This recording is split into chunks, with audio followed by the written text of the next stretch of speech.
पदा कृष्ण प्रसाया भूतले श्रीमति भक्ति वेदांत स्वामी इति नामिने नमस्ते सरस्वती देवी गौरवाणी प्रचारिणे निर्विशेषा शून्यवादी पाश्चात्यागतचारिणे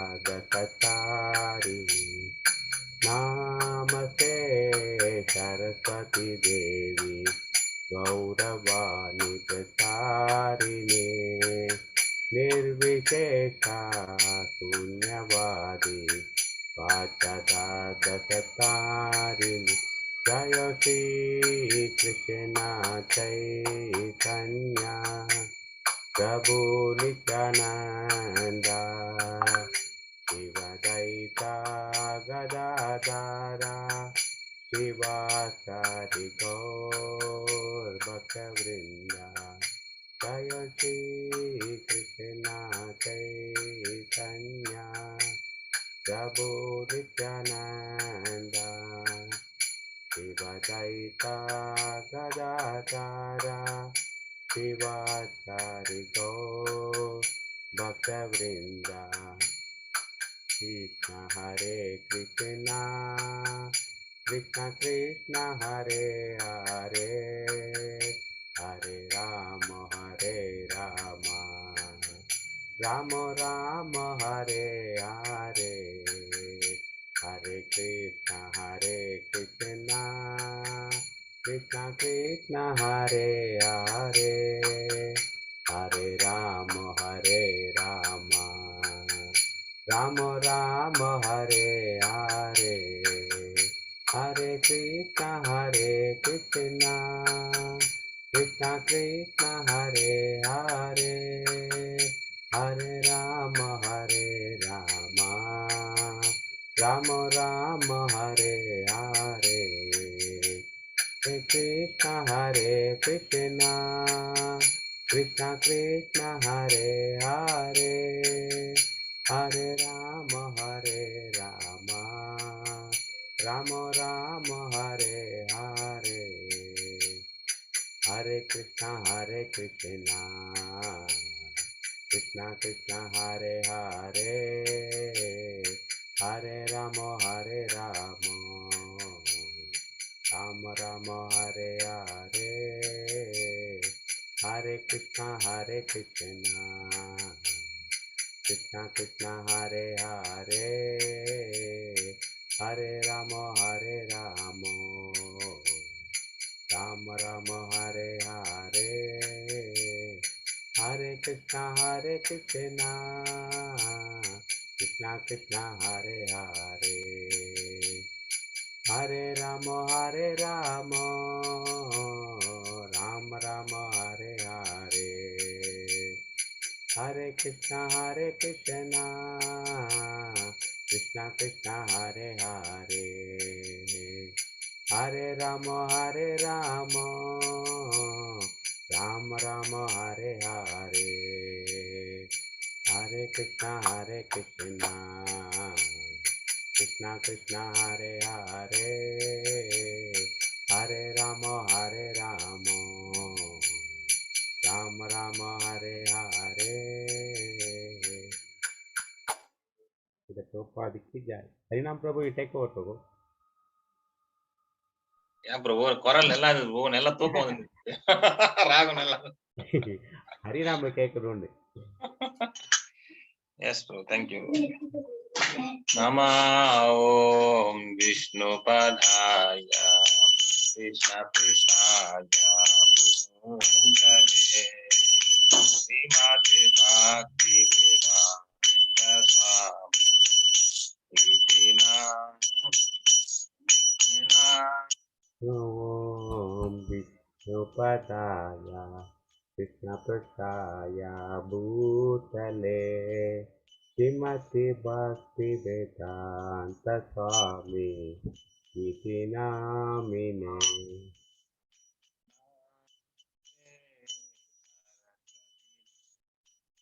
गौरवाणी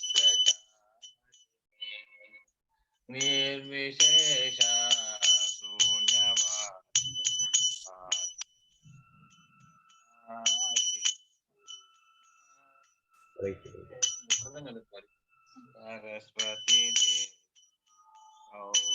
हरि बोल। हरे कृष्ण प्रभु, धनस प्रभु। जय प्रभुपदा, जय प्रभुपदा, प्रभुपदा, जय Prabhupada,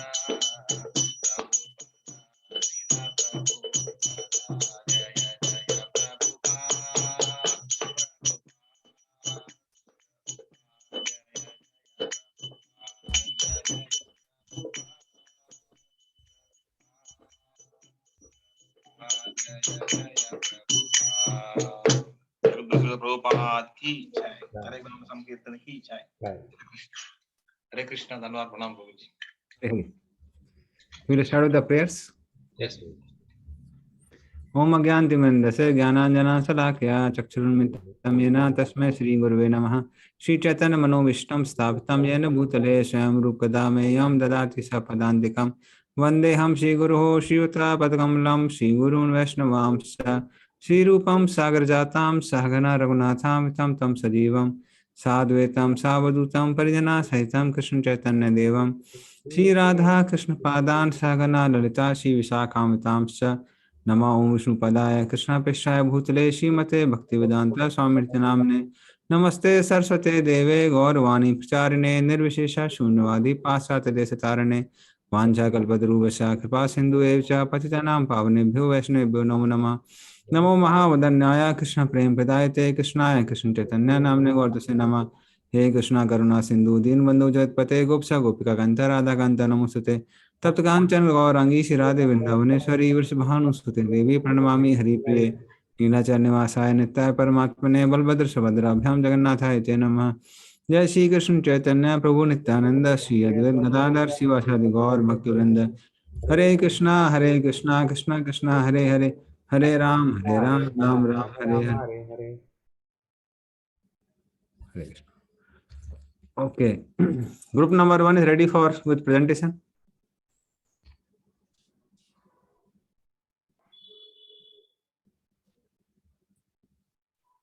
One sir.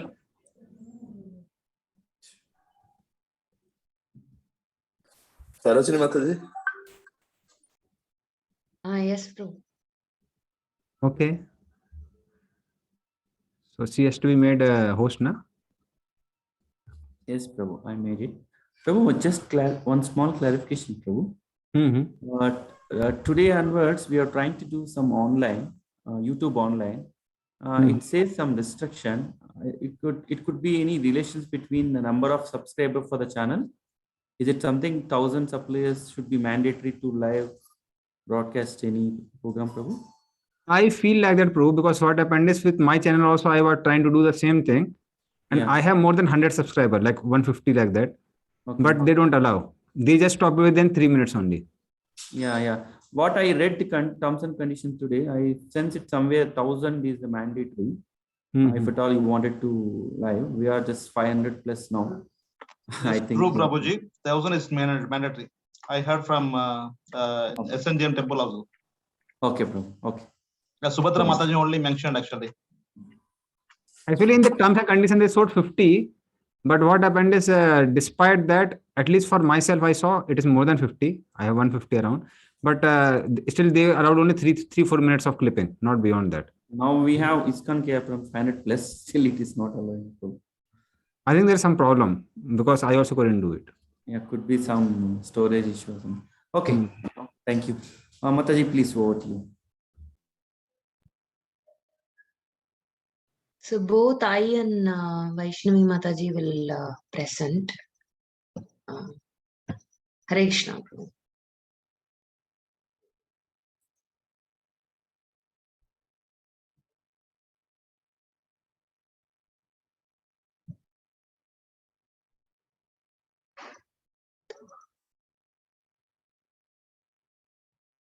Is my screen visible, Prabhu? Yes, Mataji. Okay. Hare Krishna. We'll start with the first one. Section 1 is about, there are 3 sections totally for today's presentation. First one is equal vision based on Bhagavad Gita 5.18.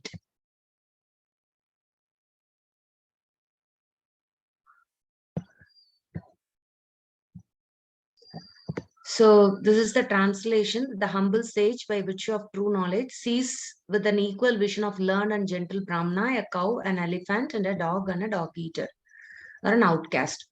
So this is the translation of the Bhagavad Gita, section 5.18.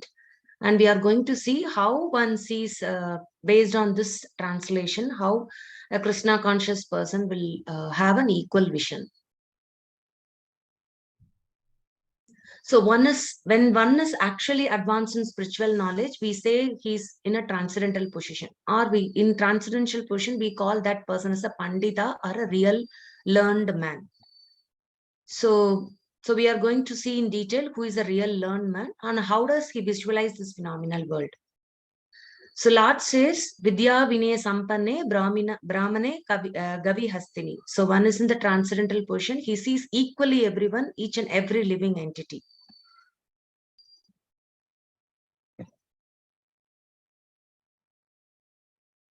So if we see a Krishna conscious person, we'll see every living entity as equal in relationship with the Supreme Lord. Why? Because Krishna is present as a plenary portion, as a Paramatma or as a super soul. He resides in the heart of every living entity. So Lord doesn't differentiate the body as this body as an outcast body or a Brahmana body or a lower species, even though the body has a certain difference in each of them. But Lord accompanies them in each and every body of the soul that is having a different body. And he's kind and equally disposition towards each of the soul, because these bodies are material manifestations of the 3 moods. So if you look upon the difference and the similarities in the soul and super soul, both soul and super soul are of the same quality. However, they are not equal in the quantity. So both are conscious, eternal and blissful. But the main difference is soul is the knower of his own body, whereas the super soul is the knower of all the bodies. So that's why the person who is having a real knowledge or who is in a transcendental position, he will not be able to discriminate based on the bodily identification. So he understands that there are different living entities who are carrying out, they are under the different dress. So the real spiritual identity is the soul. So he has nothing to do with the outward dress that they are carrying out. So that's why we say that he's in a transcendental position and he's only concerned with the Krishna conscious activities. So he's not concerned about the material activities that are being carried in the world. So that's why he's called as Vidya, and with a proper knowledge, because he's having a proper knowledge. He's seeing the real soul within the different bodies, which is Samadarshina. So that's why just like Lord is equal, having a equal vision and kind to every living entity, similarly a Krishna conscious person is also having an equal vision with each and every living entity, identifying them as a soul, not identifying them with the outward dress or the different types of bodies they carry. So, for example, if we look upon the examples of all our previous Vaishnava acharyas like Srila Prabhupada, Ramanujacharya, we can see so many examples of how they don't discriminate based on the body. Especially when we see our own Srila Prabhupada, he doesn't discriminate based on the caste, creed, or religion. He just equally distribute the Krishna conscious to everyone, and he gave equal opportunity for all types of people to participate in the Krishna conscious activity, because they understood that it's a soul and they are part and parcel of Krishna, and so that's why they have given an equal opportunity. Similarly, if we look at all the different kinds of acharyas who are there, so they establish the same principle of equal vision. So they don't discriminate between the caste, creed, or religion in which the body is being different. So the second part is, this is understanding Srila Prabhupada's mood and mission based on the Bhagavad Gita 5.25. So this is the translation of the verse 5.25. Those who are beyond the dualities that arises from doubts, whose minds are engaged within, who are always busy working for the welfare of all living beings, and who are free from all the sins, achieve liberation in the Supreme. So now, based on this verse, we are going to understand Srila Prabhupada's mood and mission, how his mood and mission are. So Srila Prabhupada was always trying to help all the living entities to get connected to Krishna and revive their eternal relationship with Krishna. Because that is the permanent and greatest welfare that we can do for all the souls.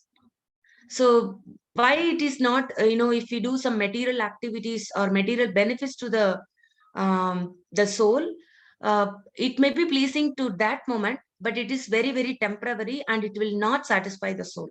So the real benefit and welfare will be when they get connected to Krishna, just as Srila Prabhupada shares an example of a lost boy from a very wealthy person, very wealthy father. So the biggest welfare one can do to that boy is to reunite with his dad, the wealthy dad. So if we do welfare activities based on only material needs, it will not liberate them, because as Krishna says, Lord Krishna says, it's dukkalayam asaspadam. So it's going to be, it's very, very temporary and it is full of miseries. So it will not help people to get the real welfare. So to educate people that the real happiness is in serving Krishna and not in serving one's senses. So this is the mood of Srila Prabhupada, to show real welfare to all the living entities, not only the human beings. For all the living entities, the real happiness will be in serving Krishna and not in serving one's senses. So Srila Prabhupada personally felt pain when he saw people are suffering in this material world, being carried away by this birth, death, old age, and diseases. So he wants every one of us to live as per the teachings of Krishna given in Bhagavad Gita, Bhagavatam. So, and attain the love of Godhead. And this is the best way to attain freedom from all the sufferings.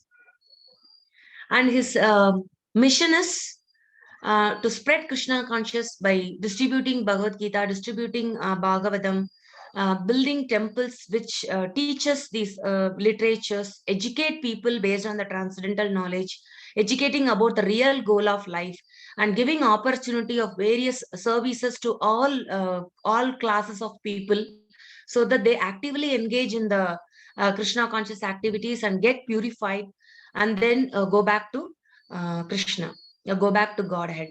So, for example, again, we saw that when Prabhupada reached America, we can see so many sadhus have already been to America, and they don't follow these regulative principles so strictly. And they also suggested that, you can, if we follow strictly four regulative principles, then the people won't follow. But Prabhupada was very strict about following the standards, because his only principle was to liberate people from their suffering, and these rules and regulations are very much needed for them to get closer to Krishna, to lead a sinless life, so that they can understand the pure Krishna consciousness and work on it.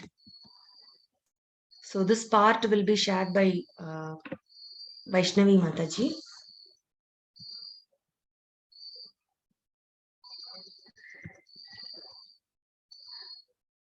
Vaishnavi? Yeah. Should I continue sharing, or you will share your screen? Maybe I will share. You can disconnect. Okay.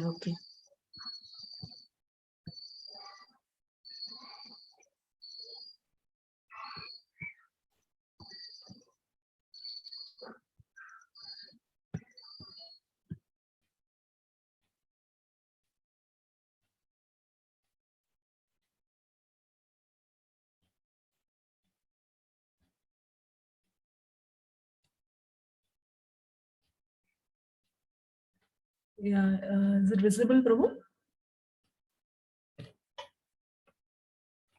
It's visible.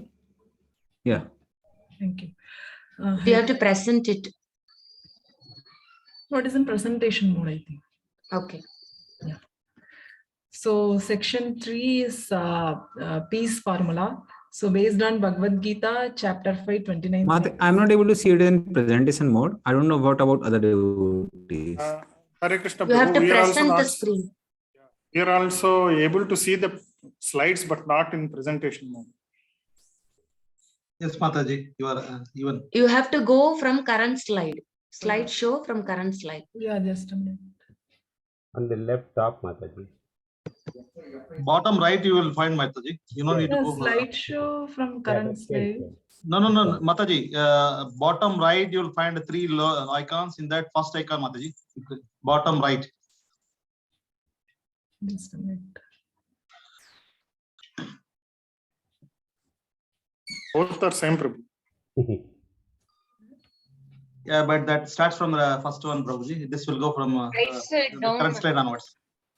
Or Vaishnavi, you just start from go to slideshow and start from current slide. You are in the section 3, right? From current slide. Yeah. Visible now? Presentation mode.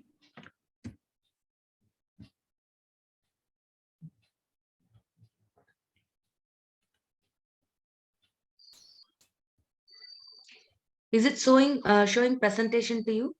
Yeah, it is showing presentation for me. Mata, you can continue. Don't worry. At least we are able to read whatever you are presenting. No problem. We should not be stuck up because of technology. Yeah. Please continue. So the just a minute.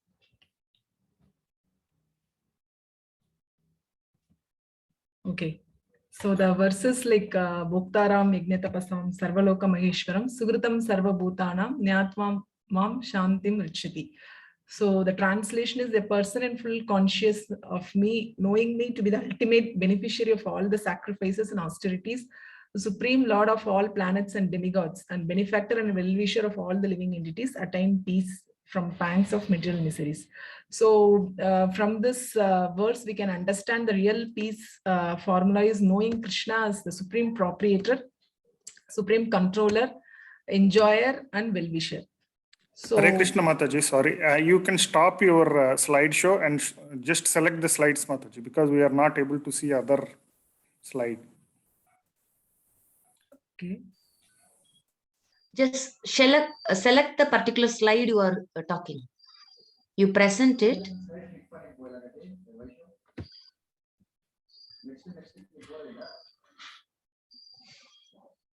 Just click the slide which you are presenting. Is it visible? Yes. Okay. The previous one you are talking about, right? 13th slide. Yeah. So supreme proprietor, controller, enjoyer, and well-wisher. So if you take as a proprietor from the Vedas, we can understand Krishna's Ishwaram, Param Maheshwaram. So he's the Lord of, he's the master of the material nature. And also we can understand from Bhagavad Gita 10th chapter, like Krishna says, Aham Sarvasya Prabhu.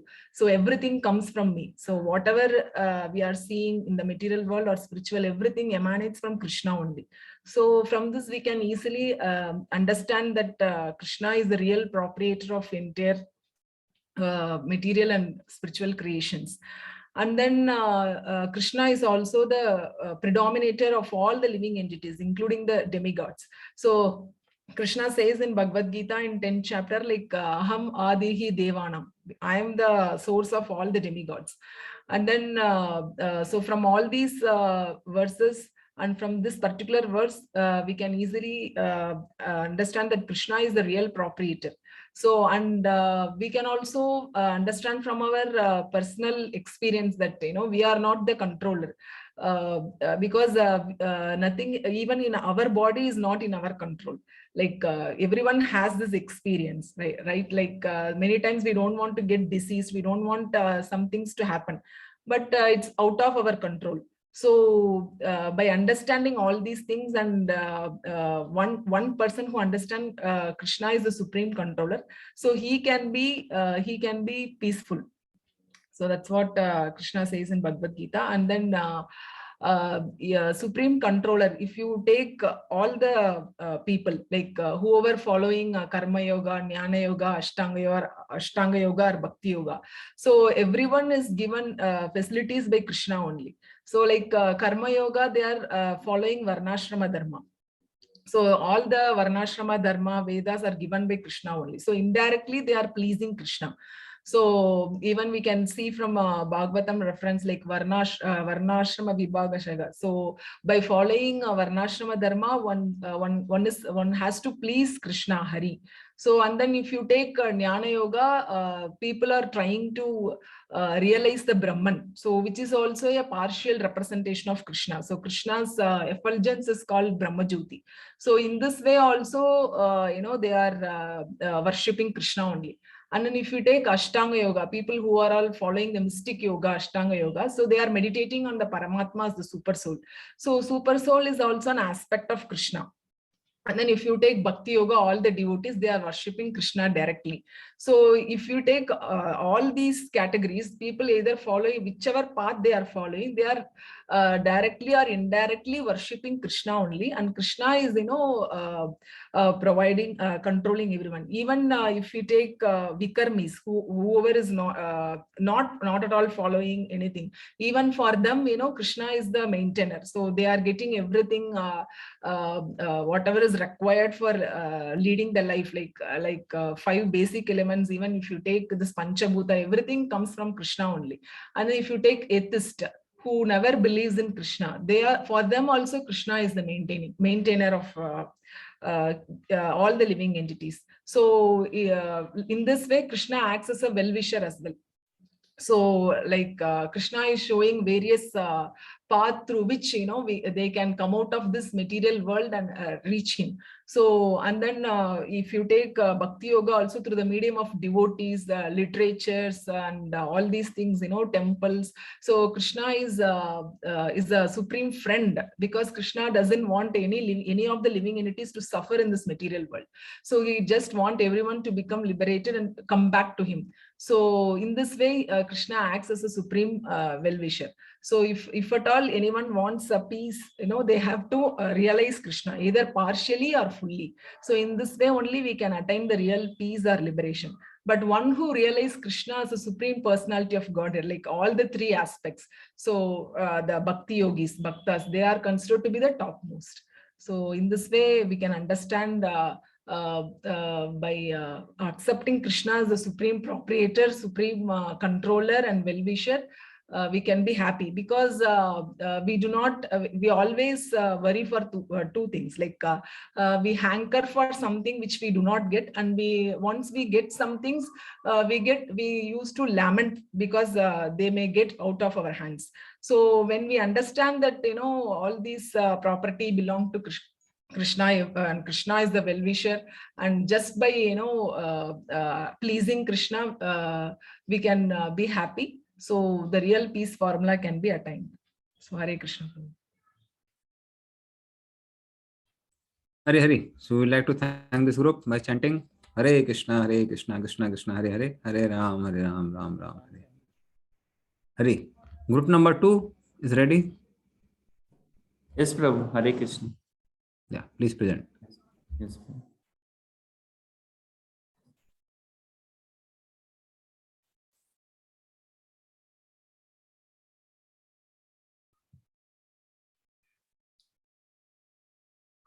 Hare Krishna, Prabhu. I hope you're able to hear my voice. Yeah, Prabhu. So the following Bhagavad Gita. Just 1 second, Prabhu. So the following slokas given for the assignment for the group number 2. So there's a couple of devotees picked up 2 slokas, and we are summarized all the reflections from the Bhagavad Gita. So first I wanted to explain Bhagavad Gita 5.21 and 22. The next slide. So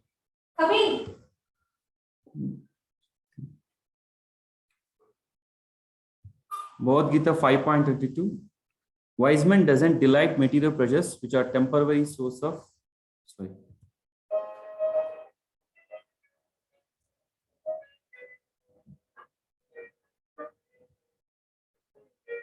which are the temporary source of miseries. Here in this sloka, one thing is we can understand very clearly. When we run across material pressures and causes, which will the outcome is which will enable for material existence. When we have material existence, when we have material existence, we'll have material body. The material body, once we have material body, will have birth, death, old age, and disease. And one more thing, the most important, the human form of life is not meant for the hard labor, for the sense gratification. That is not the mean for it. And the more you addicted to material pressures, the more we entrap into material miseries. And we all currently we all know that, and it's no need to explain how the material distresses and what we are looking forward and what we are endeavoring at the end. So material pressures, material pleasures, and material miseries will give material existence. That's what the essence of this sloka. And the most importantly, the human form life should undergo the penances. Okay, so that will give an opportunity to purify ourselves, our existence, most importantly. As a result, we will be enjoying the unlimited transcendental bliss. So the way we perform Sankirtana Yajna, and the way we serving devotees, and the way we are distributing the books, the way we are spreading the God messages. So these are all ultimately the goal of human life that will give an opportunity to experience the transcendental bliss. So that's the essence of this sloka. And the next sloka is 5.21. The self-realized person enjoys the ultimate happiness within. So here we are just comparing with a person who is in Krishna conscious and who is in materialistic, leading the materialistic lifestyle. So here, one who's absorbed in the loving service of devotional services of Lord, he loses the taste of material sense pressure.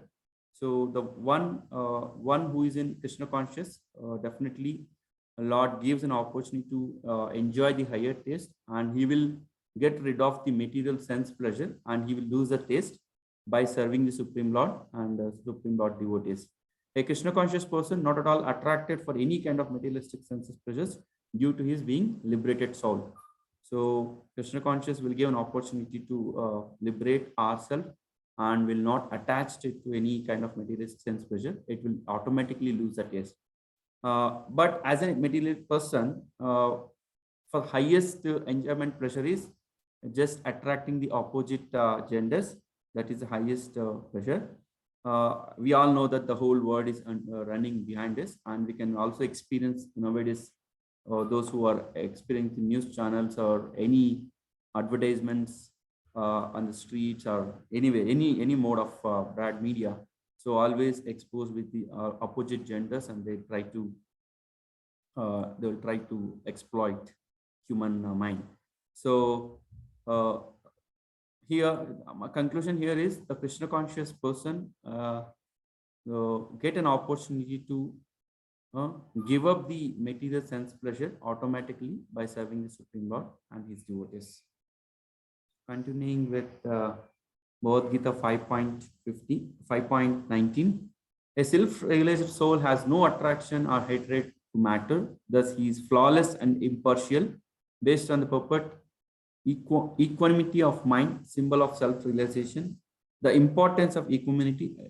At such a stage, one is considered to have conquered material conditions, especially birth and death. There is no rebirth, but one can enter the spiritual world. The flawless is on the spiritual platform. People are free from all attractions and hatred. This makes living entities eligible for the spiritual world. This is about 5.19. Now we'll go to 5.20. Speaks about self-realized zone. Based on purpose, explained about self-realization person. Symptom 1, he is not having the illusion of the body related to attachment, no joy in achieving and no lament in losing. A self-intelligent person, Sitra Buddha, steadiness of mind and no material dualities. He knows his constitutional position, which is part and partial of the Supreme Personality of Godhead. Never bewildered, knowing Bhagavan, also having a knowledge of body as a temporary. Moving on, 5.23. Hare Krishna Prabhu, actually, this could have better explained by Rasheshwar Prabhu due to some reasons he couldn't able to, but I'm just reading out on behalf of Rasheshwar Prabhu. So, Bhagavad Gita 5.23, if one wants to progress on the path of self-realization, he must try to control the forces of material senses. As we all know, nectar of instruction, the first verse, Vacho Vegam, Manaso Vegam. So, and put the translation, one who is able to control the forces of all different senses is called Goswami. Application, one who wants to become a perfect devotee of Krishna must become a Goswami. Bhagavad Gita 5.24, one whose happiness is inwards, Antashuka, release inwards, Antar Atma, and sight inwards, Antar Jyoti is called perfect mystic yogi. In the Padma Purana, Ramante Yogina Anante, and gives the translation. Application, yoga means connection with Supreme Lord in order to give up all external affairs, experiencing the happiness within by concentrating on Paramatma. Here the given the pictures that explains exactly about sloka 5.23 and 5.24. Last slide. Bhagavad Gita 5.25. Real welfare of the work. Who is fully in Krishna conscious can be said to be engaged in the welfare of the work. He can understand Krishna as a supreme enjoyer. One cannot engage such first-class welfare without being liberated in the Supreme. Therefore, one in full Krishna conscious can perform such welfare. Imperfect welfare, external body and material welfare is imperfect welfare, which is temporary. It is imperfect because we forget real relationship with Krishna.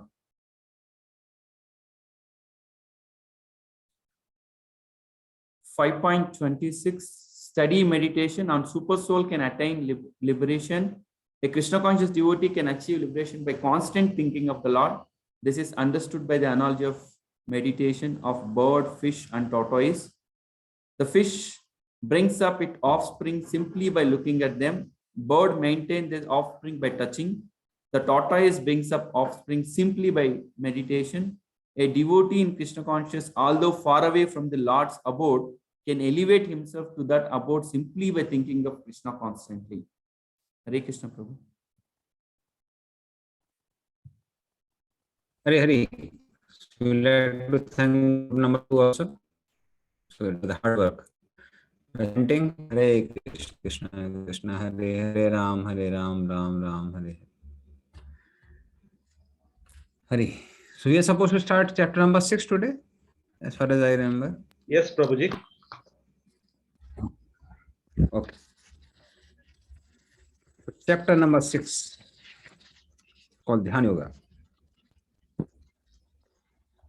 So this chapter talks about method of controlling the fickle mind, how yogis achieve control over the senses through the practice of Ashtanga Yoga.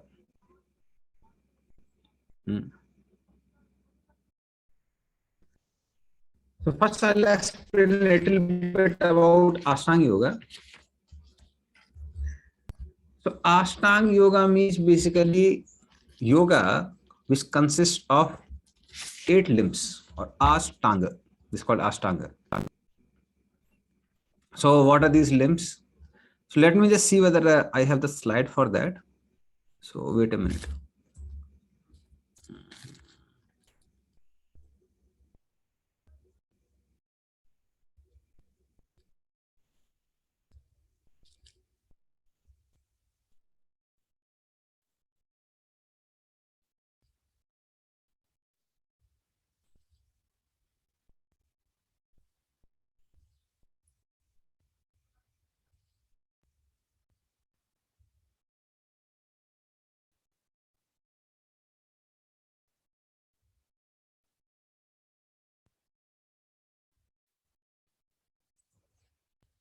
Anyway, I'm not able to search it now. Okay. So Ashtangas, I'll just speak about it. So what are these 8 angas? Yama, Yam, Yam, Niyam, Asana, Pranayam, Pratyahar, Dharana, Dhyan, Samadhi. Okay, so I'll explain them one by one. So Yam and Niyam, so Niyam means do's, Yam means don'ts.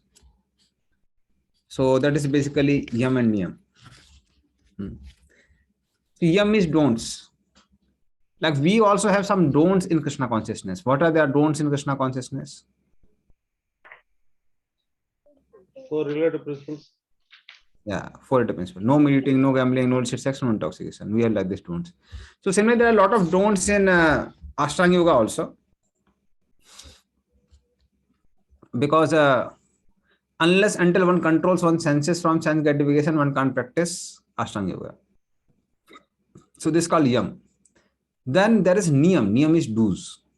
What are do's in Krishna consciousness? Do 16 rounds daily. And do 16 round japa, serving the Vaishnavas, and do the service sevas in the temple. We have 64 Advaita principles given in Nectar of Devotion. So they all are do's. So do's and don'ts help a person to have some control over mind and senses. Basically, in one sense, it is just to make a person into human being. So we are not talking about 64 Advaita principles. We are talking about do's and don'ts of Ashtanga Yoga. So it's like a preliminary things for one to at least become prepared. Then comes asana. Asana means body exercises. So different asanas, they make the body fit enough to practice Ashtanga Yoga. Because while practicing Ashtanga Yoga, one has to sit for a very long time. And if one has a lot of body diseases, it's difficult to practice Ashtanga Yoga. So many times now, even our devotees, they suffer with backaches, especially software engineers. It's a very famous disease. And one of the reason for that is because people don't know how to sit. So if you sit properly, then there's no problem of a backache and this and that. So asana. Then after asana comes, so asana makes the body fit for practice of Ashtanga Yoga. So these 3 are over. Then 4th one is pranayam. Pranayam, through breathing exercises, one controls the mind. Because mind has connection with breathing. So that's why breathing is like an artificial way of controlling the mind. So we must be having experience. If somebody becomes angry, what happens to the breathing? Very fast, they breathe very fast, very vigorously. Yes. So there's a heavy breathing. Somebody becomes angry, heavy breathing is there. Somebody is cool and calm, breathing is like normal. So in this way, breathing also has effect on mind. So pranayam helps one's mind to be prepared for Ashtanga Yoga. That's the purpose of pranayam. Now these are the means, they are not the goal. Then comes pratyahar. Ahar means something we take inside is called ahar. Pratyahar means avoiding taking inside. So this basically talks about withdrawing the senses from the sense objects and slowly withdrawing mind, senses, intelligence, everything from the worldly things. So that's basically you can say a process of detachment. One eats less, one drinks less, one breathes less, one sannyas is also part of pratyahar. So one takes sannyas. Because if you want to perform austerities, home is not the good place. You take less, all the family members will tell, no, what happened to you? Why are you doing so much austerity? No, so they constantly harass you for doing austerities. So then pratyahar. And then comes dharana. Dharana means fixing one's mind on the Lord's complete form. That's called dharana. Fixing mind on complete form of the Lord. Then comes dhyan. Dhyan is limb by limb meditation on the form of the Lord, Paramatma within the heart. And samadhi means complete absorption in the limbs of the Lord. So that's called samadhi. So these are the 8 angas. We'll discuss, so I just spoke about it. And then we'll discuss this method in great detail in this particular chapter. So that's Dhyana Yoga. So now we'll begin with text number 1. And then there we'll discuss more about Ashtanga Yoga. I just told the 8 limbs, but when to do, what are the stages, we'll discuss in detail when we go into the chapter. So we'll begin with text number 1. Sri Bhagavan Uvacha Anasrita Karma Phalam Karyam Karma Karotiya Sa Sannyasi Cha Yogi Cha Niragni Na Chakriyaha. Please read the translation. The Supreme Personality of the Godhead said, one who is unattached to the fruits of his work and who works as he is obliged is in the renounced order of life, and he is in the true mystic, not he who lights no fire and performs no duty. Hare Krishna. So Lord basically is talking, this is basically talking about Niskam Karma Yoga. The similar theme is Krishna discussed in both in chapter number 3 and chapter number 5. Niragnir. Niragnir means one not making fire for cooking. And Nakriya means not performing Varnasam duties. So Krishna is basically encouraging Niskam Karma Yoga here also. Why? Because the beginning stages of Ashtanga Yoga have to be accompanied with Niskam Karma Yoga. So Yam, Niyam, Asan, Pranayam. These are done with Niskam Karma Yoga. One can stay the Grasta and perform Ashtanga Yoga parallelly by devoting some time for Ashtanga Yoga and while devoting other time for Niskam Karma Yoga.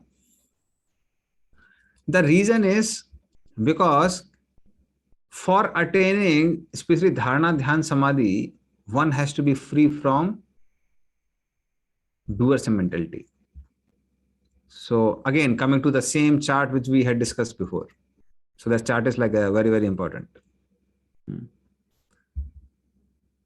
So if you remember in that chart, I'll again show that chart to all of you.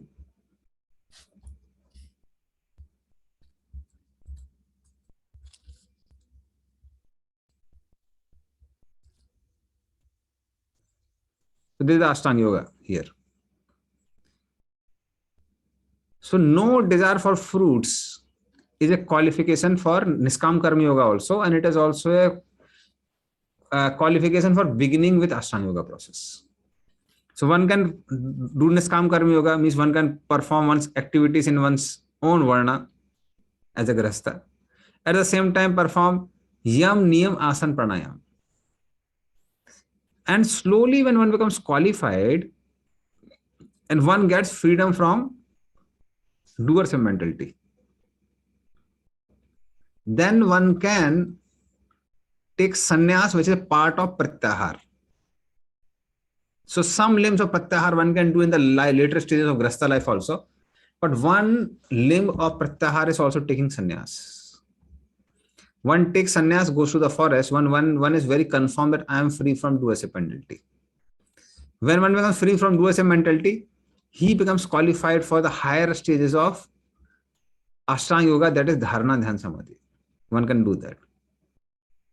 And Ashtanga Yogi generally go up to Brahman. If somebody is a Yoga Mr. Bhakta, he can go up to Paramatma level. So that detail we'll discuss a little later. But for Ashtanga Yogi, they can go up to Brahman only. They don't desire Paramatma. Although I have shown here Paramatma. Paramatma is for Yoga Mr. Bhaktas, not for Ashtanga Yogis. Okay. So then they attain. That is how.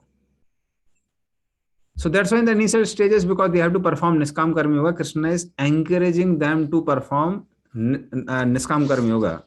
But that is desirable in the beginning stages.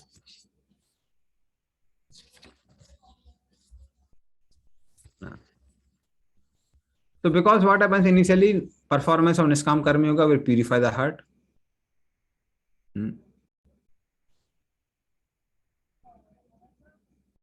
And one who is like anasita for karma phalam, he doesn't expect any results. He is as good as a sannyasi anyway.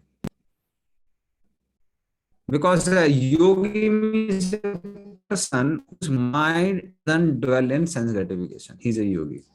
So this person anyway is not desiring sense gratification, is considered as good as a sannyasi. So that's why Krishna says, just by closing one's eyes and meditating on sense object, one doesn't become a sannyasi. So na niragni na kriya. Not that no, you're not performing any varnasam duties and one is not lighting fire. That means one is begging and eating. That doesn't make a person into a qualified person or a sannyasi. So Krishna says, so don't immediately give up the house and renounce. Because Arjuna is here going to fight. So Krishna doesn't say that, okay, you immediately run away from battlefield and say, I'll take do Ashtanga Yoga. Even if you want to do beginning stage of Ashtanga Yoga, no, can perform your duties of Varna.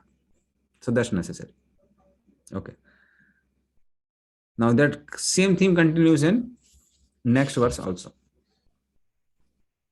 Yam sannyasam iti prahur yogam tam vidhi pandava nahi asanyasta sankalpo yogi bhavati kaschana. Please read the translation. What is called renunciation is not to be the same as yoga, or linking oneself to the Supreme. O son of Pandu, for one can never become a yogi unless he renounces the desire for sense gratification. So basically, Krishna is almost repeating the same thing, saying that sannyas means renouncing one's actions, and yogi means his mind is not achieved by the desire to enjoy. So in this way, both are same, because ultimately none of them are engaging in sense enjoyment. So those who are not given that desire to enjoy, they can be called sannyasi. They can be called yogi. None of them. Now Krishna begins with, so he just told out prerequisite, that is Niskam Karma Yoga. Okay, Prabhakar Prabhu. Hare Krishna Prabhuji, Dhanavad Pranam. Prabhu, I have that you explained that Ashtanga Yoga, right? I didn't understand actually, just that who's supposed to do that and who should not, and what we're supposed to do. Just You are not supposed to do, you are supposed to chant Hare Krishna. Yes, that's okay, Prabhu, okay. And this is for those who want to do. Those who want to perform, they can perform.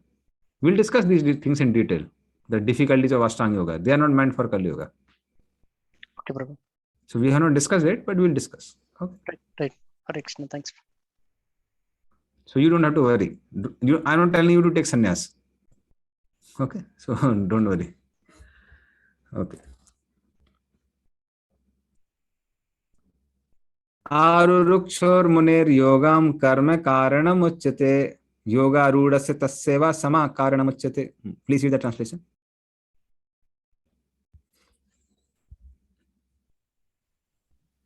For one who is a neophyte, is the eightfold yoga system. Work is said to be the means, and for one who is already elevated in yoga, cessation of all material activities is said to be the means. Krishna is basically talking about two stages here. If you see the two stages here in the chart, first one is called Yoga Arurukshu. That's what Krishna has spoken the first word. Arukshur munir yogam karma karanam uchyate. So one who is a beginner, or Arurukshu, Arurukshu basically means a beginner. So one who is a beginner in yoga, what he has to do? So because he is desiring munir yogam, yoga means he is desiring steady meditation, that will come by elevation of one's consciousness by performance of prescribed karmas. When one performs prescribed duties will purify his heart and slowly he'll become qualified. That's why yoga raruksu person has to perform the activities of varna and ashram very, very properly, very, very diligently.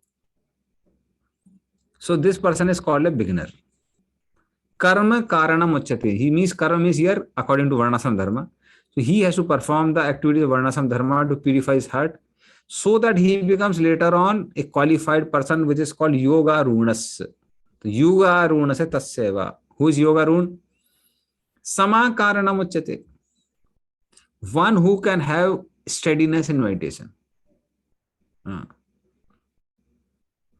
So such a person can maintain that level by cessation of actions. Because as soon as one sits down and he has cessation of actions, means he is not acting, immediately mind becomes agitated. Now, many of you may be having that experience. At least I've heard some, especially in the beginning days. Some devotees have this experience. That Prabhu, till we are active, we don't see any mental desires. But as soon as you start chanting Hare Krishna, as soon as you start reading Prabhupada book, immediately all the mental desires come in picture. So are we getting purified by chanting Hare Krishna and reading Prabhupada books, or we are getting purified? What is happening? So what happens is, as soon as we stop the activities of the working senses, now mind and intelligence become activated. Then if mind is impure, impurities will come out. Mind is pure, purity will come out. So because mode of passion, it forces one to work, one to act. So that's why for such a person, yoga rudasya, who can do that yoga? Who can be yoga rude person? Sama karanam uchyate. Whose mind is in equanimity. That means he can sit down yet not fall prey to sense gratification. His mind doesn't dwell in sense gratification. He can meditate on the Lord consistently. Like although all the devotees are beyond screen from me, but we know that many times it becomes very difficult for devotees to just sit down and hear peacefully. Just keep on sitting on laptop, then you go to this key and that key, then people keep on, sometimes people keep on browsing also, parallel processing. So although tendencies are there. So although devotees don't say, but I understand when I see on their face. So things are, I can see beyond the screen. So the point is, one needs that equanimity of mind. One needs that cool-headedness to really concentrate. So that's why one who can do yoga run, person whose mind is not agitated when he sits peacefully. So that's why person till he's that qualified, what is expected from him is keep on performing varnasam duties, do yam, niyam, asana, pranayam, till your heart is purified and you are free from dualism mentality. Okay. Now, bhakti is a different thing. Even if you are chanting Hare Krishna, we neglect the material desires and we concentrate on chanting, then slowly material desires go away. So that's a different thing. But for yoga, because meditation has to be very, very strong, so that's why one has to be free from dualism mentality. And this person is not going to do meditation for 1 day, 2 days. It's a lifelong thing. That's why we have this experience that initially, although many people, even students, they desire we will become brahmachari and this and that. But many people, it becomes a big challenge to stay in brahmachari ashram. And one of the reason is because Krishna consciousness is not just a part of your life. It is whole of your life. It's a whole of your life. So having Krishna consciousness as a whole of the life, and initial days, people may think, okay, Prabhuji comes in the home and you respect him. He gets garlands and this and that and obeisances. But after he goes in ashram, nobody respects. all your pride will be gone in a moment. All the brahmacharis are there to purify you. So then what happens is then because of time, it becomes difficult. So many people, they enter, but very few people continue. So similarly, this person who is going to be yoga ruled, he is going to sit and meditate for whole life, sometimes lifetimes, not an easy job. Sometimes hundreds and thousands of years. So one has to be very clear that there has to be cessation of all actions. And one is contamination doesn't come out. Okay. Yeah. So contamination means here, even dualism mentality, that I want to do this, do that, do that. You can't do anything now. You can do only meditation. And nobody will glorify you. Sometimes one goes in seclusion, you are not even known to the people that you are doing meditation. Sometimes what happens is, it becomes easy for devotees to sit straight in the japa because the people whom you have preached have come inside. So initially people may be learning chanting, but immediately some, your own people come and people sit straight and chant nicely. Because pride becomes incentive. But if somebody doing seclusion, somebody is chanting very attentively, that means he has that substance. So, of course, it's not about chanting, but for yoga root person, they don't do it for showing to the people. So one should really have no dualism mentality. Then one can sit. So Krishna is like dividing both the stages. Okay, Sarojini Mataji, she has a question. Hare Krishna Prabhu, like when we often hear these people who are into meditation, they say that you usually have the six or seven chakras now, Prabhu. They try to open up and then they say they get enlightened, but to which stage do they actually go, especially when they have this the last one, when they try to open up? I often used to hear, I wonder where do they actually realize, or what kind of realization do they have? So anyway, we will not discuss those things now, because we'll discuss those things later on. Okay. When we go into the processes. But is it anywhere connected with this line, Prabhu, as you said in Yoga Ruda and Yoga Ruruksha? Any point of place where these realizations get connected? Actually speaking, this particular Sat Chakra Yoga can be practiced only when your heart is totally pure. Okay. If heart is not totally pure, one cannot practice the Sat Chakra Yoga. This comes in second canto of Srimad Bhagavatam. So those all details we'll discuss in the future classes. Okay. So now we'll not go in those details. So we are just beginning. Yoga Rune, Yoga Ruruksha. Okay, now Yoga Rune. Krishna Father continues on Yoga Rune. Yada hi nendriyarthesu na karmasya anusajjate sarva sankalpa sannyasi yoga rudastadochyate. Please read the translation. A person is said to be elevated in yoga when, having renounced all material desires, he neither acts for sense gratification nor engages in productive activities. Thank you. So he should not be attached to sense objects like sound, actions, anything. So it's not just being attached to sense objects related to Gyanendriyas. Like sweet singing, seeing something beautiful, smelling something good, touching something very smooth. Not just like that. It includes Karmendriyas also. Karmendriya means not doing anything with hands or legs because you want to accomplish something. So then such a person can be studied in meditation. Because one has to sit in one place for hours together. One has to meditate. You keep on roaming around, you can't meditate. So tough task.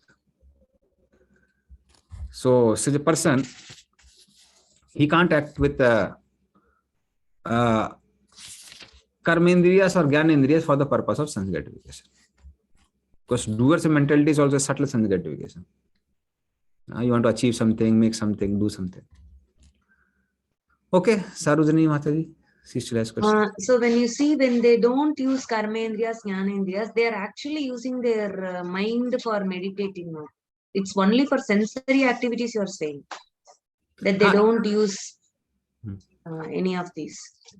They don't use it for any other desire apart from the purpose of elevating oneself to the level of Brahman. Apart from that. Because when we say that it's cessation of work, they don't do any work at all when they do dhyana, which means they're also using their mind for meditating, which is your one of your sensor. See, when we say cessation of work, it is English. But in the Sanskrit, if you see, the word uses karma karanam uchyate, sama karanam uchyate. So the word karma basically means varnashram dharma. That means one doesn't perform any more varnashram activities, dharma activities. Basically anything which is called kama karma. Kama karma means something done for the purpose of sense gratification, either gross or subtle. So even calling yourself that no, he's a person who has done all these things. That means some subtle desire of doing some mentally still there. Okay. Narasimha Prabhu. Hare Krishna Prabhu. Prabhu, in this Ashtanga Yoga, this Yam, Niyama and Asana. So today, like, so we have this for the physical, when you say bodily exercises, this Asana comes. So this Asana, they go and do this gyms, and we have cult fit some organizations to maintain just the body. So because the Yam and Niyam is not there at all, so we can't call this as this nowhere this going to gym or anything falls under this Ashtanga Yoga, na Prabhu? Am I correct? The purpose has to be clear. Like somebody dancing in a nightclub or in a discotheque, do you call it Harinam Sankirtan? No. Why? He's also dancing, you're also dancing in temple. Why it is not called Harinam Sankirtan? Our purpose is different. We sing for the pleasure of the Lord, and therefore the material sense gratification they sing. So similarly, yoga means connecting with the Lord. If you don't connect with the Lord, it's not called yoga. It can be called bhoga. Now, because most of the CEOs, vice presidents, they also come to the gym, Prabhu. So they don't know at all on these aspects. So they think that by doing this is a yoga. They themselves say that, okay, this is only yoga. That's what. So it's totally misconception. See, we have to understand what is meaning of yoga. Yoga means connecting with Supreme. It is done with a purpose to connect with Supreme, that is yoga. If it is not, then that is called bhoga. It cannot be called yoga. Yeah. Bhoga means sense gratification. Okay. Okay. Yeah. Okay. So now the importance of mind is given. How mind is so important in Ashtanga Yoga. Uddharet atmanatmanam natmanam avasadayet atme bhi atmano bandhur atme ripuratmanaha. Please read the translation. One must deliver himself with the help of his mind and not degrade himself. The mind is the friend of the conditioned soul and his enemy as well. Hare Krishna. So here we will find different meaning of Atma. Uddaret Atman Atmanam. So first Atma is given is spoken as mind. Second Atmanam is spoken about soul, conditioned soul. So one should not degrade himself by the use of mind.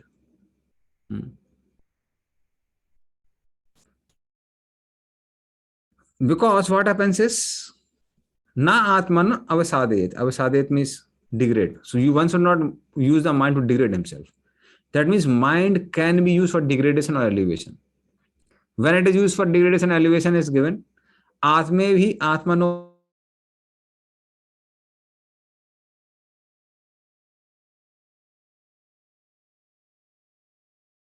Hare Krishna Prabhu, we lost your voice, Prabhu.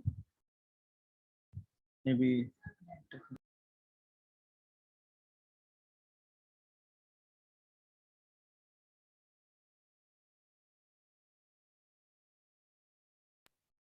Is it for everyone or a issue from my end? Can you confirm? Okay, then okay. Thank you.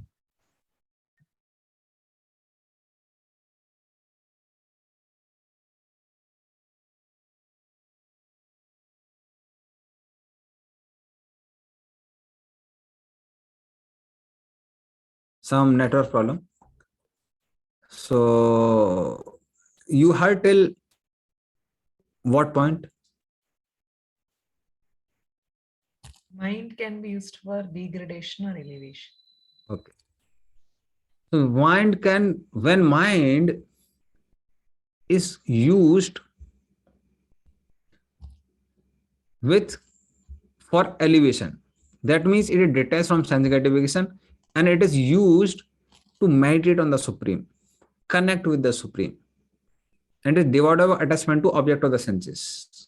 Atme hi atmano bandhu. Then it becomes bandhu. Bandhu means friend.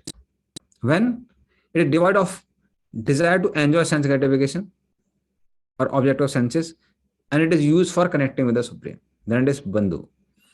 And it is called Ripur Atmana. Atme Ripur. Ripu means basically enemy. When it becomes enemy, when it is attached to sense objects. So mind attached to sense objects degrades. Mind attached to Supreme Lord elevates.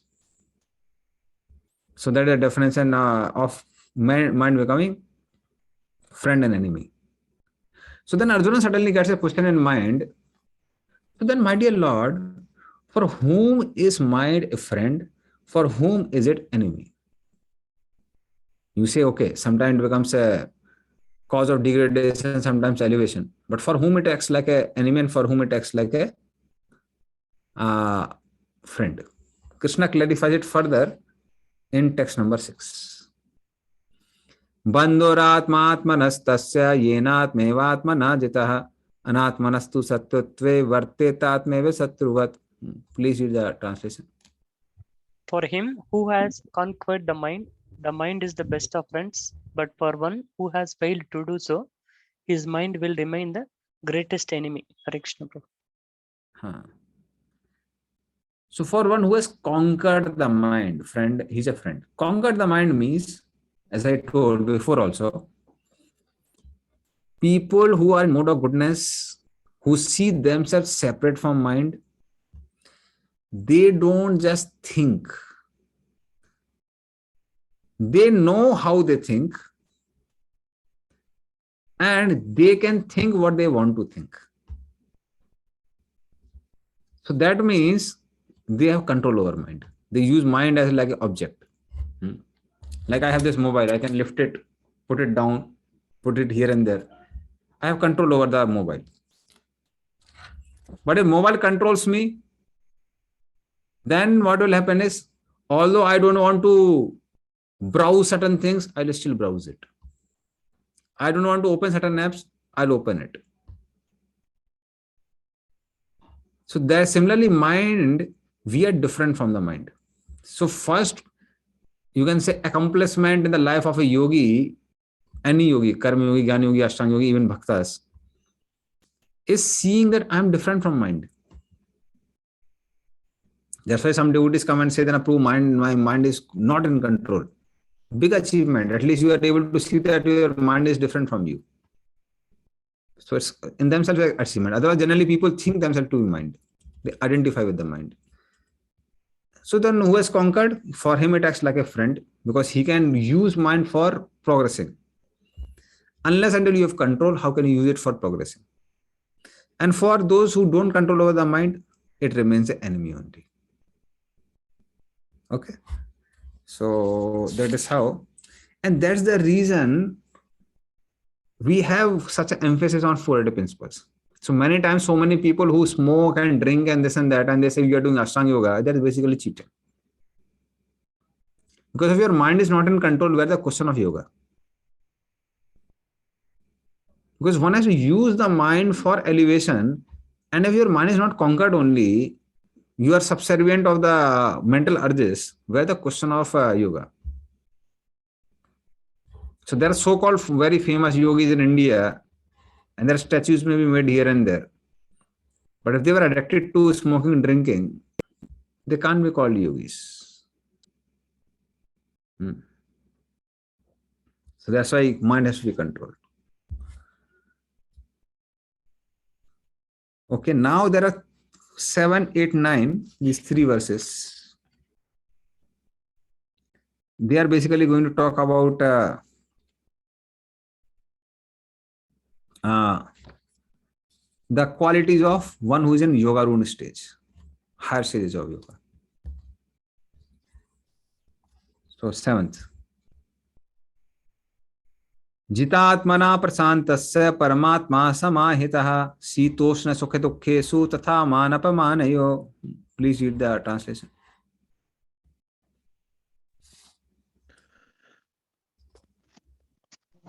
For one who has conquered the mind, the super soul is already reached, for he has attained tranquility. To such a man, happiness and distress, heat and cold, honor and dishonor are all the same. Hare Krishna. So, jitatmanaha, that means this person has conquered the mind, means mind is going to act like his friend. So, one who has controlled the mind, prasantasya, because he conquered the mind, what has happened? His mind senses are not anymore agitated. Mind has unfulfilled desires, and they have connection. Mind has connection with all the 5 senses, basically all the 10 senses in one sense. Like palm has connection with fingers. So mind is connected with the senses. Now, if mind is controlled, mind will not hear the dictation of the senses. Because there are no more material desires now. There are no more desires to enjoy the senses. So then senses remain calm. Senses are not agitated. So then senses are not agitated. Then the stage is called prasantasya. So such a person has no attachment for objects of this world. His senses are very calm. They are sant, not agitated. So for what happens is param atmana samahita. So for him, his soul is completely situated in samahita, samadhi. His soul is completely into samadhi. He's totally absorbed in that Supreme Lord. And for such a person, because he is absorbed in Paramatma situated in the heart, he gets a higher taste. And the lower taste and dualities of this world don't create trouble for him. So, Sitoshna Sukha Dukhesu Tata Manapanyu. If you see, each one of them are going to higher degrees. So, first one is the external problems. Seet Ushna means summer and winter. Summer and winter are not going to create trouble for him. Because summer and winter affect the gross body, this person thinks himself separate from the gross body. So they don't trouble him. So whether it is summer or winter, he consistently practices his yoga. And in the 10th canto, Prabhupada gives the example of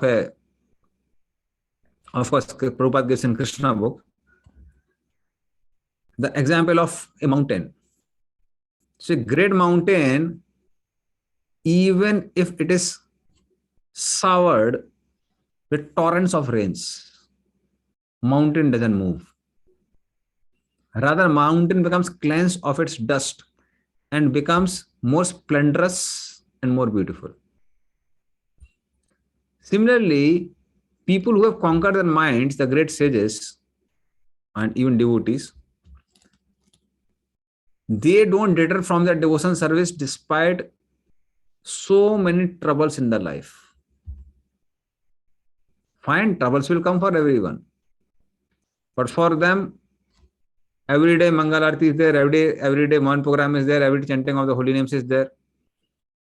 That devotional program doesn't get affected. That devotion service doesn't get affected. Whatever situations may be there in the world. So similarly for this yogi also, what happens is, heat and cold doesn't matter. He continues with his practice, he continues with his meditation. Then sukha dukkha, it is even more troubling because it is connected with one's mind and senses. So mind may be sometimes troubling, sometimes mind may not be troubling. Some good events, some bad events may come in life. This person is not deterred. He continues with his practice. continues with his meditation. And the last one is most difficult. That's man apamaniyo. Somebody may honor him as a great sage. There may be a lot of followers coming and telling, oh, Sadhu Baba, he's doing so much meditation. No, they worship him. And some people may come and they may say, hey, he's a dhongi Baba, he's a cheater. They may blaspheme him. He doesn't mind. He continues with his meditation. So such a person is called in the stage of Yogarudha. So he follows a superior dictation. So Prabhupada writes, the mind must admit to some superior dictation. Okay. So then it is called Yogarudha.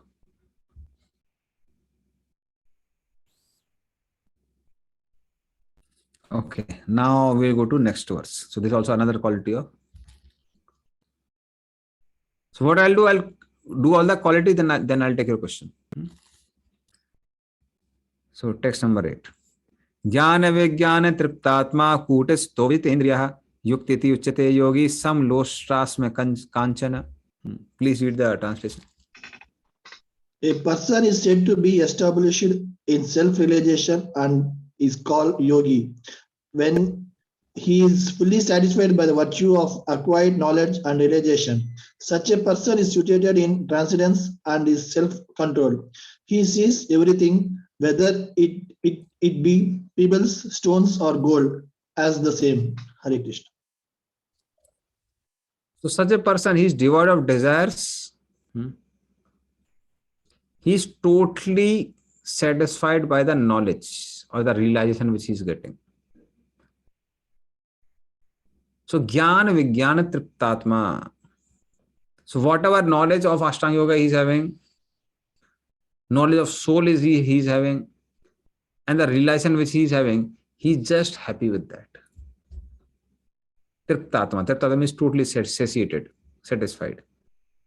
That's why Kutastha. Kutastha means he remains situated in one place. He is not deterred.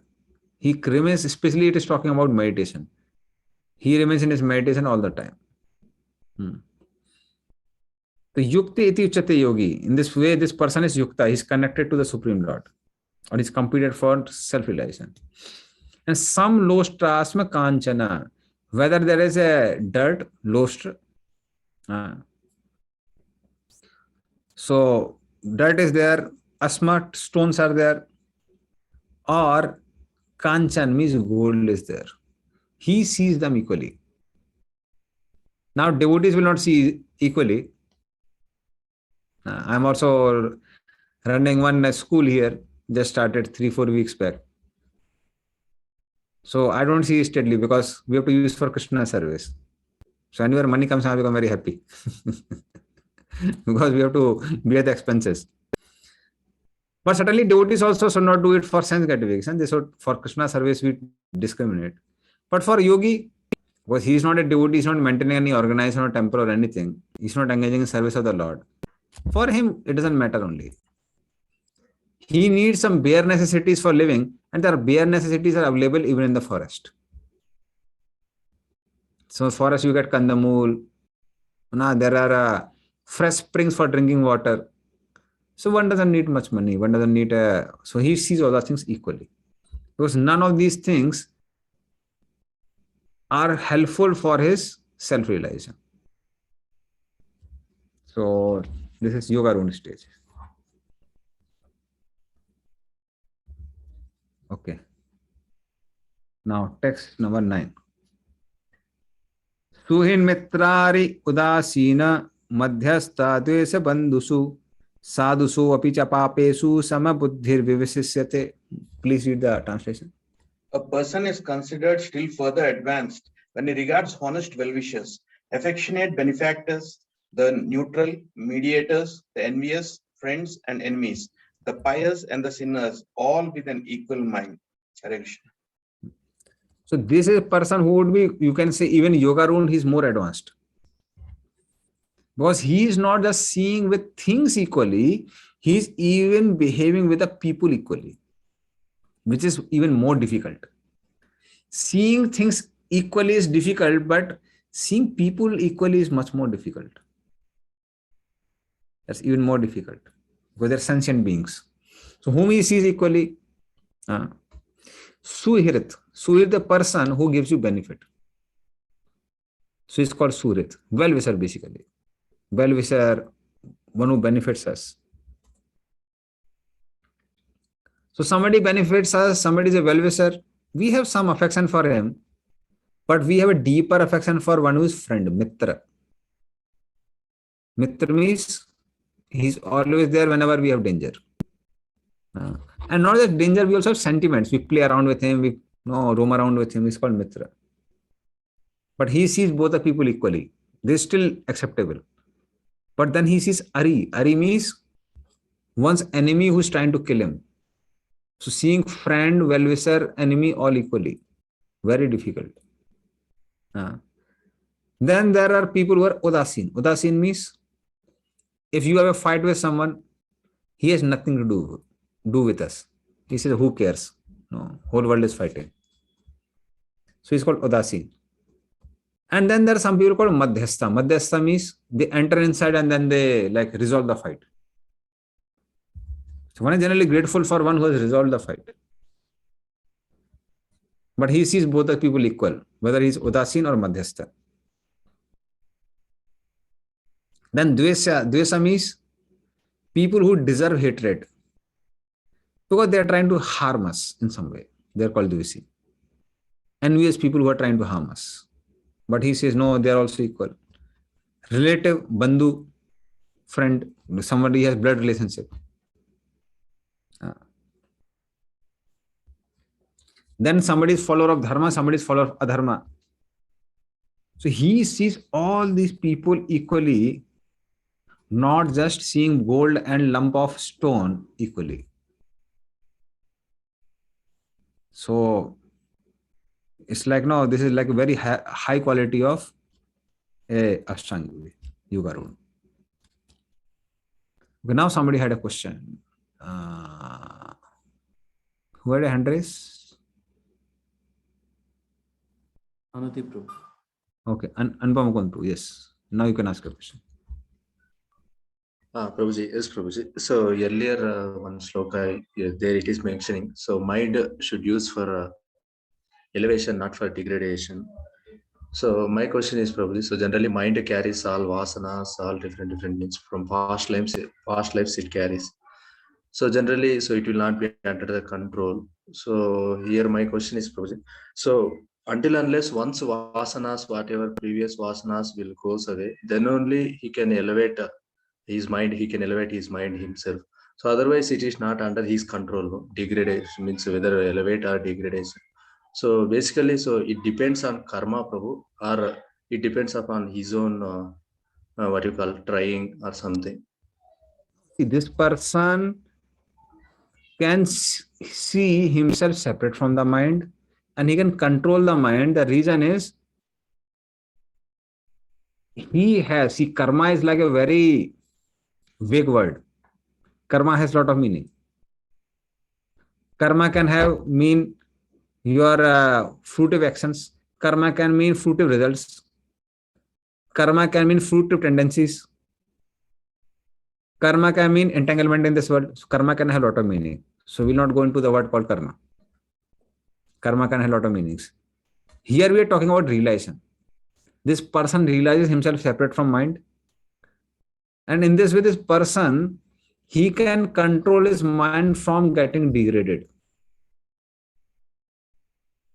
That means even if, let us say, because senses by nature, many times they are attracted to sense objects. But this person has so much control that he will not think about sense objects. So that's why we're telling. He can't just think. He can think and plan how he should think. It is possible. It's not like very difficult. To some degree, we are also able to do. Like now, practically every day I remember one verse. I memorize one verse. So whenever I go for my morning duty for washroom and all those places, by that time I remember one verse. So mind is absorbed. When mind is absorbed in remembering the words and remembering the meaning and releasing the meaning, mind will not be deviated here and there. So in this way, it is not like very difficult if somebody is properly planning. Many times what happens is people don't, first thing is people don't identify themselves separate from mind. Second, they don't have any plan for engaging the mind. That is the problem. So certainly impurities matter, but this person has to come to such a level of goodness. This is not just 1 day, 2 days, it's for lifetimes. Ashtanga yoga has to be practiced for lifetimes. Or they prolong the life by living for thousands and lakhs of years. So then people do get such a power. Okay. Yeah, Prabhu. So adding this to Prabhu means my final thing is doubt is, so ultimately those who did pious activities in their previous life, or those who did some devotional activities or something, so they can only think about, so to control mind or to judge the mind. So this one. Here we are talking about Ashtanga yogi, we are not talking about devotee. Yeah, Prabhu. That's what Prabhu means. Even though one has to become Ashtanga yogi, he should have in previous life some pious activities or pious karma. Pious activities bind a person, pious activities liberate a person. I'm asking you a question. So pious activities generally bind the person. So there's no question of piety here. There's a question of sense control here. We're not talking about piety and impiety. Even Ashtanga yoga has nothing to do with piety and impiety. Makes sense? Here we're talking on a different level. We're not talking about a level of sense gratification. This person has already surpassed sense gratification. Piety, impiety are not going to help.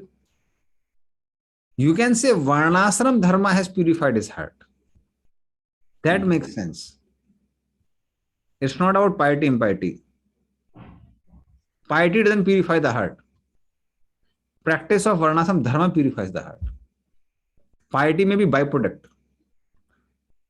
Purpose is not to enjoy. Purpose is to purify the heart. There's a big difference between both of them. Okay. Okay, thank you. Okay.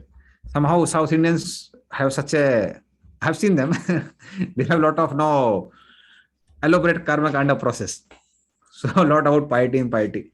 Piety and impiety is more for karma kandis. And piety and impiety, the purpose of any yogi is not just piety and impiety. The purpose of any yogi is purification of the heart only. Hare Krishna. Hare Krishna.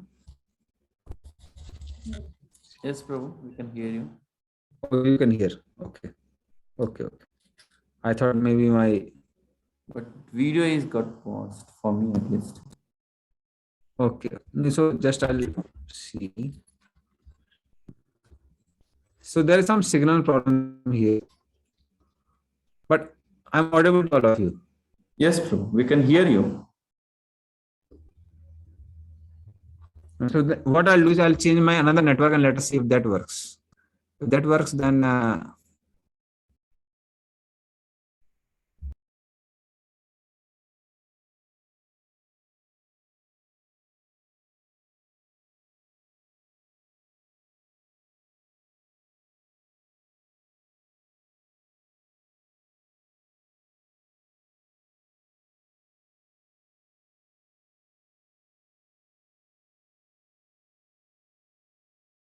now I am visible also.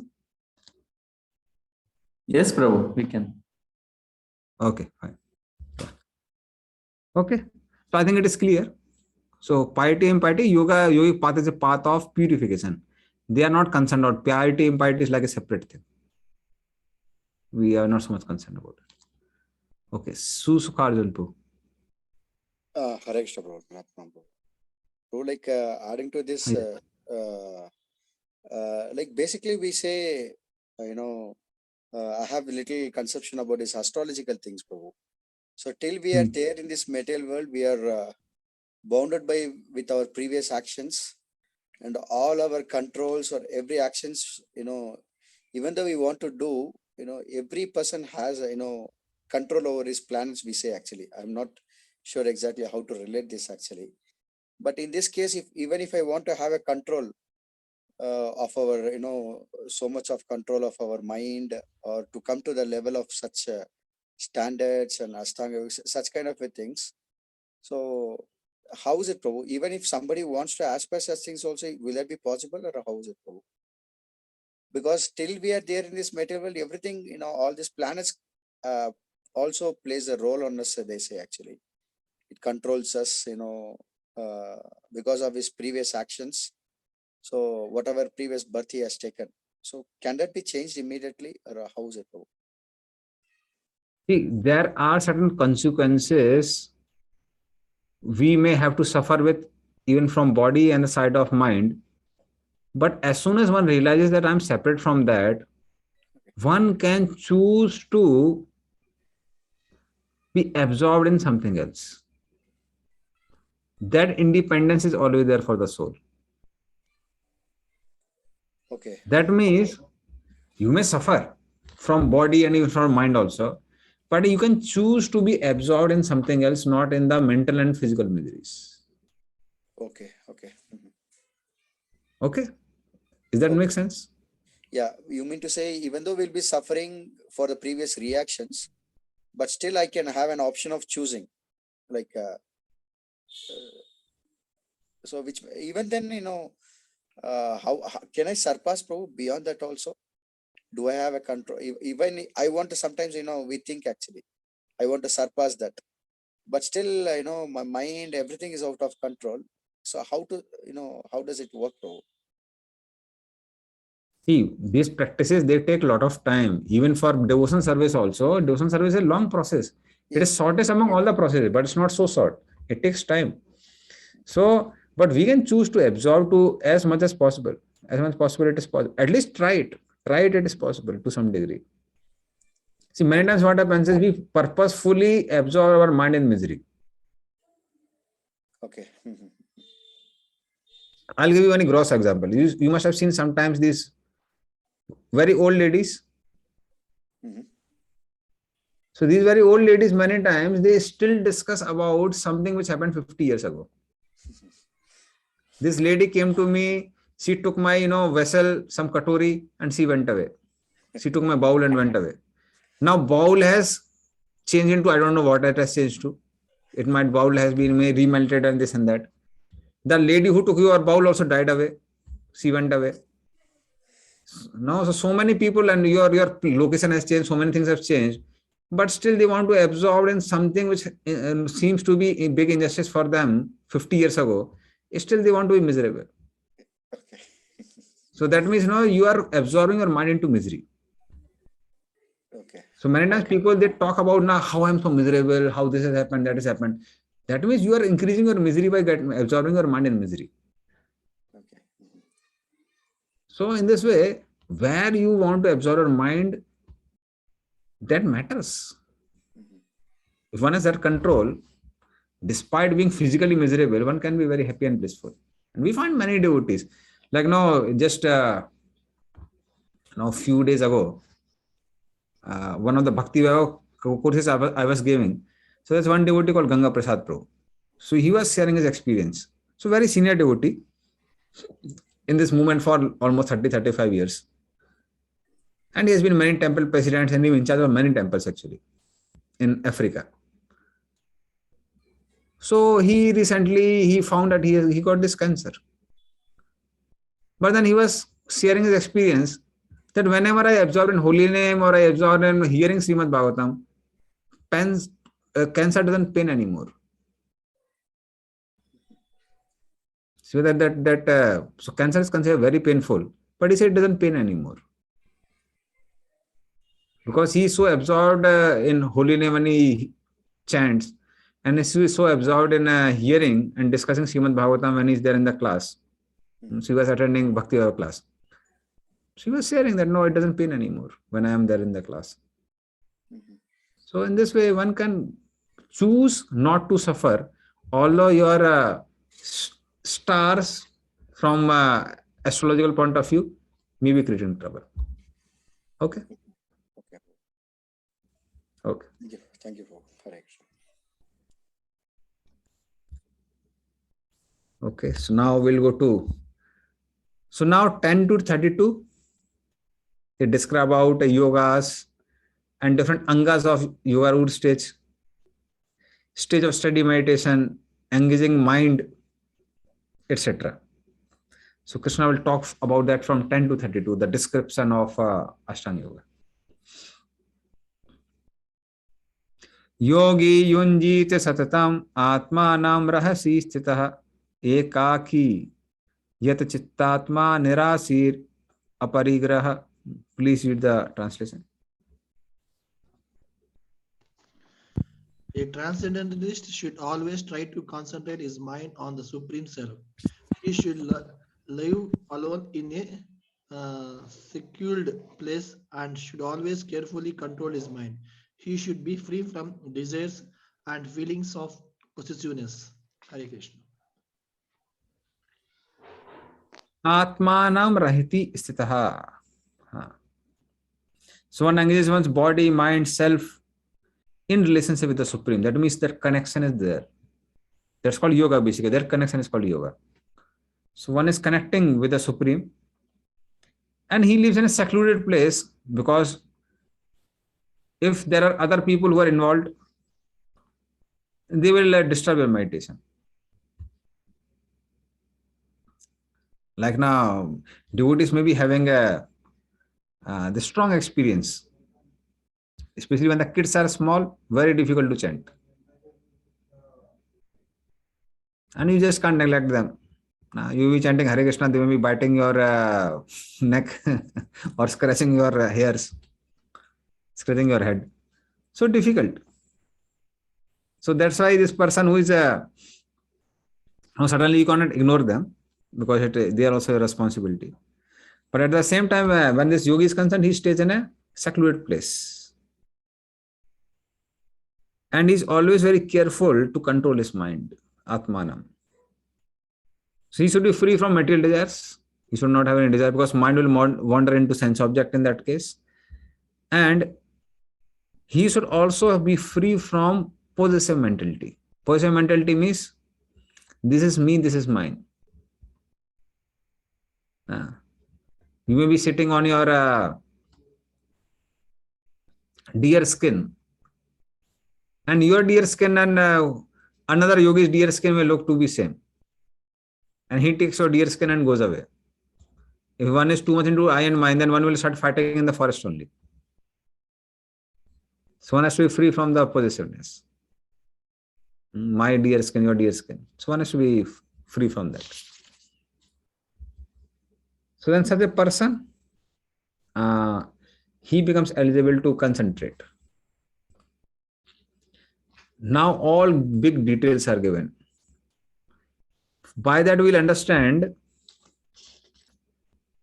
that how bhakti is so easy as compared to Ashtanga Yoga.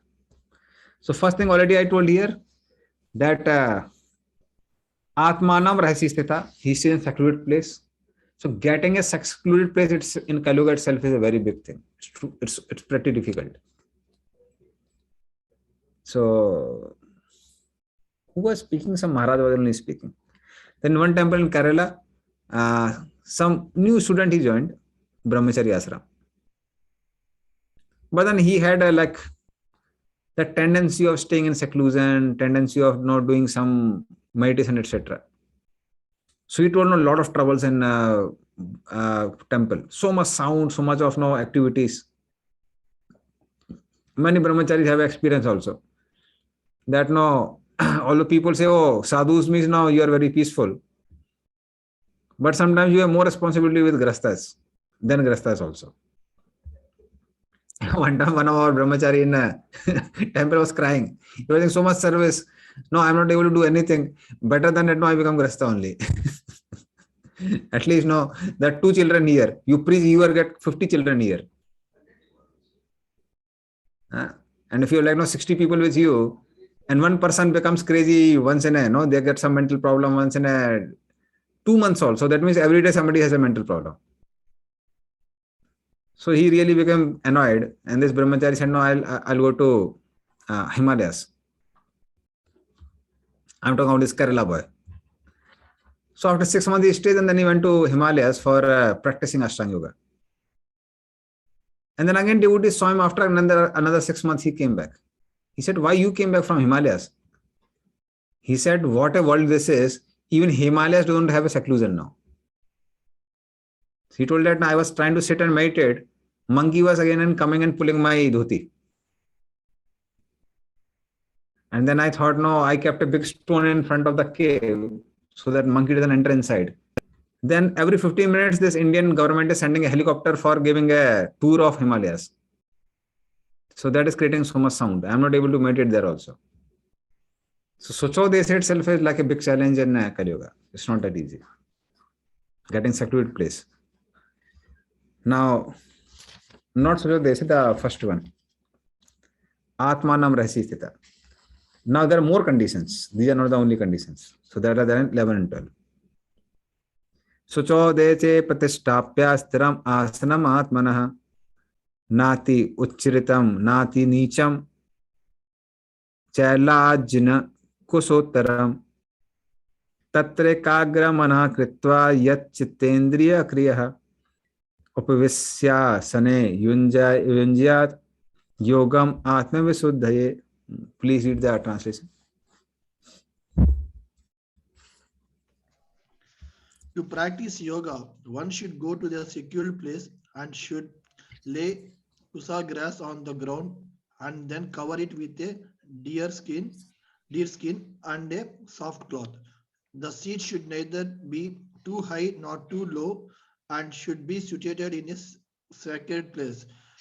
The yogi should then sit on it very firmly and should practice yoga by controlling the mind and the senses, purifying the heart and fixing the mind on one point. Hare Krishna.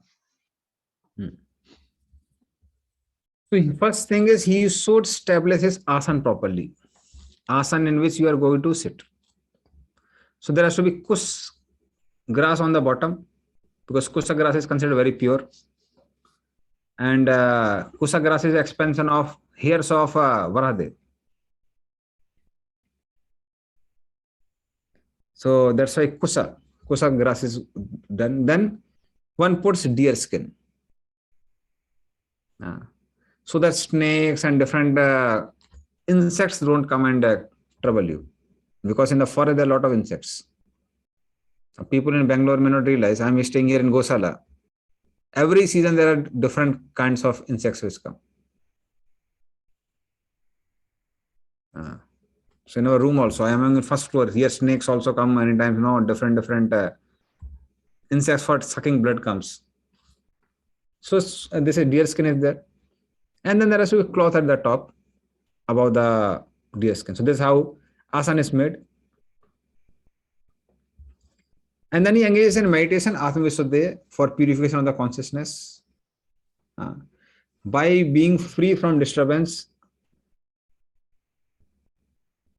And then when one does not engage in sense gratification, even the subtle body becomes very, very weak. Weak means now mind doesn't become very strong and agitated here and there. It is in control.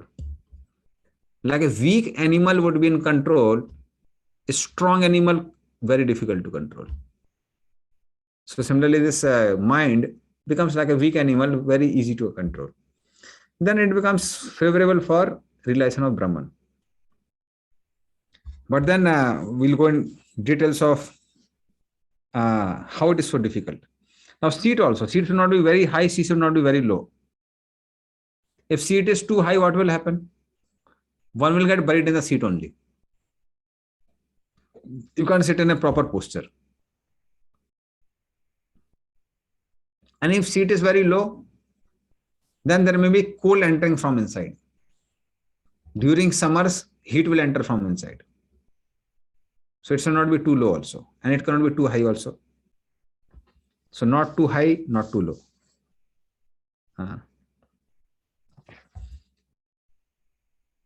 Okay. And then one should fix the Drisyatin Agraya Buddhya Sukshma Sutsam. And then by concentrating intelligence, controlling the mind, then one can meditate on Paramatma within the heart. Okay.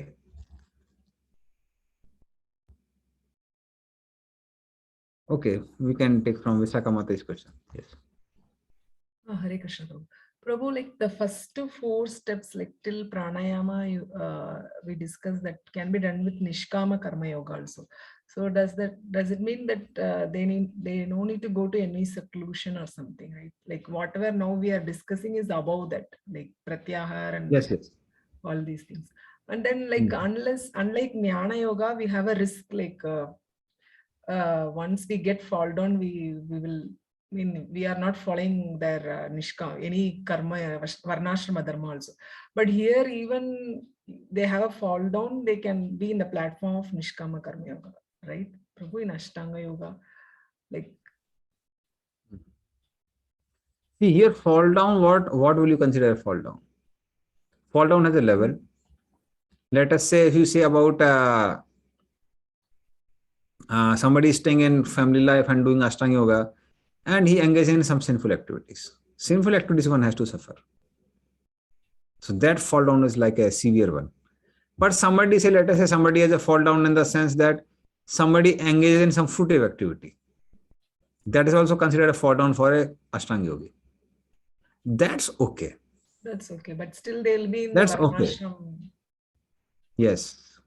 Because one has an opportunity to engage in sense gratification legally according to scriptures to one degree. So that safety is there. So that means even let us say mind is agitated and one wants to now nicely enjoy some nice, let us say pav bhaji, or let us say he wants to eat some masala dosa. You are allowed. But when you go to forest, you can't be expected, oh, no, let me enjoy masala dosa. And you don't get any masala dosa in the forest, then whole meditation rather than Paramatma will go in masala dosa only. And next life one will be born in a shop of masala dosa. Maybe one may become son of a person who cooks masala dosa. So that danger is there. So that fall down is avoided. Okay. So that's why till one is free from material desires, one should not take to yoga road. Forward. Clear? Okay. So we'll take just one more verse because this also talks about the restrictions of Ashtanga Yoga. And then we'll end here today. Samam kaya siro grivam dharayan achalam stiraha sampreksya nasika gagram swam disas chanavalokayan prasantatma vigadbhir brahmachari vrite sthita mana samyam machitto yukta asita matparaha. Please read the translation. One should hold one body, neck and head erect in a straight line and stare steadily at the tip of the nose. Thus, with an unagitated, subdued mind, devoid of fear, completely free from sex life, one should meditate upon me within the heart and make me the ultimate goal of life. Hare Krishna. So head, neck, and kaya means basically the middle section. So whole body has to be straight. Withdraw your mind from different sense objects. Stare at the tip of the nose, and some of the other commentaries say it has to be meditated on the bhrumadhya, between the eyebrows. So anyway, any of the things. When you think of the Lord alone, machitta, without deviation, one should, machitta means absorb oneself in the beautiful form of the Lord, and one should have devotion for the Lord. So all these details are there. So you can just try. No, in your home, when you, after the class, you can try to sit like that. By that, you will develop appreciation for Krishna consciousness. How Krishna consciousness is so difficult. Many times devotees say, Prabhu, so difficult, chanting so many rounds, this, that. Try this for 5 minutes, you'll realize what is this is actually called Ashtanga Yoga. Not that no, you nicely sit down on your yoga mat and no, nobody there to correct. So that's not actually Ashtanga Yoga. So Ashtanga Yoga is not so easy. And then meditation on Paramatma is also there. So not so easy. So many details. And other thing is written, complete free from sex life means one has to take sannyas. You can't stay in home and perform this yoga rule stage. Yoga rule is okay, but not yoga rule. So one has to take sannyas and go. First step, if you tell to people who meditate, you tell in the yoga studios, all yoga studios will become empty. That now, okay, you can be having, you can come in our yoga studio only if you have taken sannyas. Then you will find hardly people coming and joining. So it's not that easy. So all these restrictions are there.